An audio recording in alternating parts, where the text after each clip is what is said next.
следува анализата за македонските актуелни случувања и покрај тоа што квалитетот на воздухот, како што споменавме и во сервисните информации, денеска не е загаден, што е на огромна наша радост. Сепак тоа е едно горливо прашање, не е загаден поради дождот и повеќе од јасно не е тоа. Многумина од нас ја имаме апликацијата симнато на телефоните и ги следиме секојдневно, како што следиме каква е временската прогноза, така следиме и каков е квалитетот на воздухот. Тоа веќе ни стана некоја редовна навика, за разлика од пред неколку години кога не сме го правеле тоа. Се одлучивме со колегата Сергеј Ивановиќ да зборуваме за оваа тема, за квалитетот на воздухот и дали конечно ќе биде решен. Сергеј, дали ја имаш и ти апликацијата на твојот телефон? Не, ја немам апликацијата, сум од оние, нели, постари скопјани, не велам стари скопјани, постари скопјани кои што не одеа на училиште, не излега од дома кога небото беше црвено и мирисаше на сулфур. Ние немавме тогаш апликации, но нели само во екстремни ситуации седевме дома. Денеска не е загаден воздухот поради климатските услови, временските услови, но нели не треба да се чека повторно да бидеме во топ 5 најзагадени во светот за да алармираме, притискаме и да ја држиме јавноста будна во поглед на загадувањето на воздухот. Скопје е изграден на местото каде што е изграден. Тоа е котлина, тоа е место кое што ги има идеалните услови во негативна смисла на зборот за загадување и потребни се радикални мерки за такво нешто. Вчера читав јутрово дека владата подготвува некој детален план за загадувањето на Скопје. Не ги знам деталите од планот, но поздравувам било каква иницијатива. Се надевам дека во наредните години ќе дојде до некакво решавање на овој проблем, бидејќи состојбата е многу лоша, тоа се одразува пред се на здравјето на жителите на градот Скопје, и секако дека не е убава гледка, нели, да се гледат оние поцрнети фасади и така натака. И се Скопје има голем проблем. Што да правиме со издувните гасови? Тоа не се само скопјани, туку и луѓето од други места кои го поседуваат секојдневно. Не знам, можеби електрични возила се иднината. Има и индустрија, има и нели цевки кои што го загадуваат градот, нели оџаци. Не се премногу, но сепак ги има. Тоа се решава со многу скапи филтри, со јака контрола.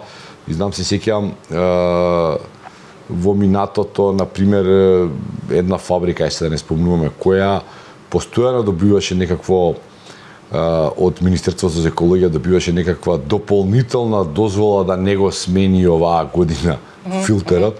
Се работи за фабрика која што нели прави голем извоз и така натака, која е многу битна за економијата. И тоа е. Се имаше дури некои предлози, мислам дека Шилегов имаше предлог да ја пресели целата индустрија од Скопје надвор од градот.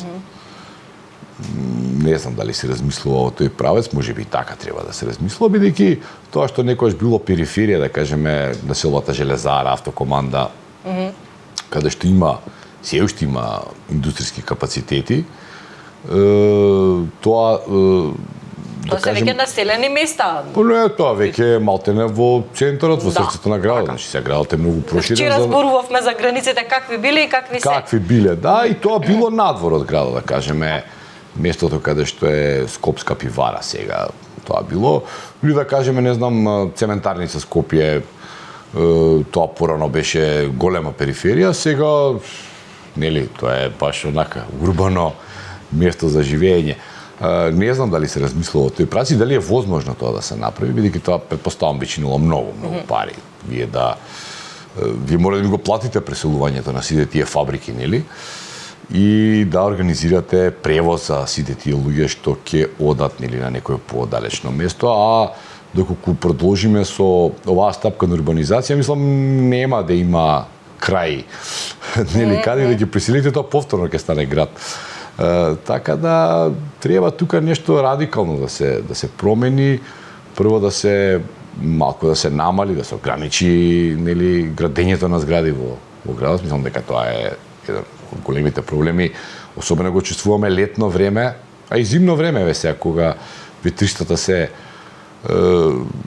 нели Протокот на воздухот е мал, а летно време нели таа бетонизација силна на главниот град предизвикува да вие не можете да спиете до 3 до 4 наутро, бидејќи тоа нели треба све да зрачи, она акумулирана топлина, многу малку зелени површини, многу малку паркови, многу малку шума, мора дрвја да се садат.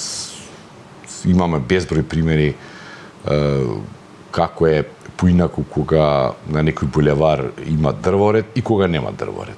Сега не знам, од задне време запнаа да ги сечат дрвата во Скопје како да се некои непријатели. Баш кога беше ланскиот маратон, имав еден пријател не од нашата земја, дојде тука да трча и вели, кога заврши со маратонот, вели, па дорове, што ви се на вас, демек, што с тим се намерачили на дрвјата, ниедно дрво нема у Скопје. Значи, за разлика од порано, кога... За разлика од порано, кога, нели, тоа булеварите беа полни се. Познатите липи, скопски липи. Таа сенка која дава дрвото влие на вкупната температура, така да Скопје има летно време огромен проблем со жештината, а зимно време со загадувањето, а се решава на сличен начин, мислам. Еден е проектот да го решиме едното и другото. Што правиме со домакинствата, со нели загревањето, опцијата, и владата и оваа година имаше субвенции за клими, бројни граѓани се пријавија, излезе информација дека е преку врски, сега тоа треба да го провериме дали кој како ги добил тие клими. Добра е сега ние да не една тврдиме. добра алатка, да, не тврдам, само кажувам дека имаше такви информации, министерката се огради. Тоа преку врски, за жал, тоа ке нас постојано се повторува, нели тоа мито, корупција, врски, таа алатка непотизам. и не е така лоша со оглед на тоа што луѓето, нели, домакинствата кои што се грееле на дрва или на оѓеле што годе, за жал се уште се соочуваме со домакинства кои што има и во централното градско подрачје кои што имаат црн чад што излегува од дома и што не греат очигледно само дрва. И го имаме тоа. Добро, има и јаглен сум гледал како користат луѓе, но видите сега тоа и сиромаштијата си го прави, да не бидам разбрана погрешно. Основниот проблем е сиромаштијата во овие ситуации кога говориме за домакинствата, не е само да му ја замените нели печката со клима уред, нели, кој може да загрева простории. Клима уредот сепак има ограничено дејство. Нели, може да загрева една просторија, максимум уште една по ходникот, нели, да се движи, а додека пак, нели, ќубињата имаат даваат поголема топлина и поубава топлина, не е исто. А втора работа, цената на електричната енергија расте и тоа во последниот период е многу нестабилна, нели, и не е баш препорачлива како алтернатива за ова.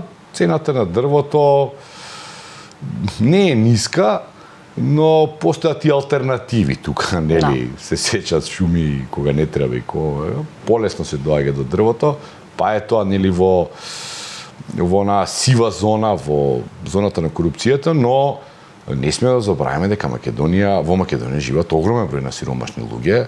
Не би се ни иземал ни ја од таа бројка, ни типа ние тука и не се нашите примања нешто превисоки, па ние сега не знам, зборуваме за некои други луѓе.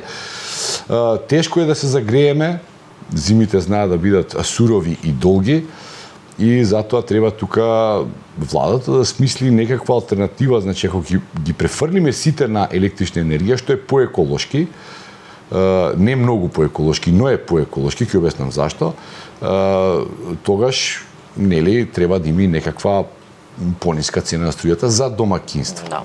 Сега, ние електрична енергија, за жал, таа што ја произведуваме повторно на јаглен. Така да, може во Скопје нема да има некој загадување, но во рек Битола, тамо во тој крајот, нели, каде што е во битолскиот крај, има огромно загадување. Значи не е тоа некое решение, цела среќа голем дел од струјата го везуваме од други земји, па таму некој се загадува, нели, не ние, но затоа ја плаќаме многу скапо цената на електричната енергија, бидејќи сме зависни од тој увоз, нашите капацитети се премногу мали, ова секако, нели, колешките од економската редакција знаат многу убаво да го објаснат и нели, веројатно ќе го објаснат по наредниот период. Да, во секој случај ние сме тука да зборуваме за оваа тема. Грејната сезона току-што започна. Верувам дека во следниот период ќе имаме и друг пат дискусии токму на оваа тема. Благодарам што ја отворивме. Верувам дека беше интересно за гледачите. Ќе следиме што се случува и тоа што владата го вети, дали ќе го исполни во однос на реформите по ова прашање. Благодарам што ја следевте и денеска рубриката. Она што следува следно на Слободен печат е исто така редовната рубрика посветена за светските случувања, меѓународна анализа со Андоновиќ. Бидете тука.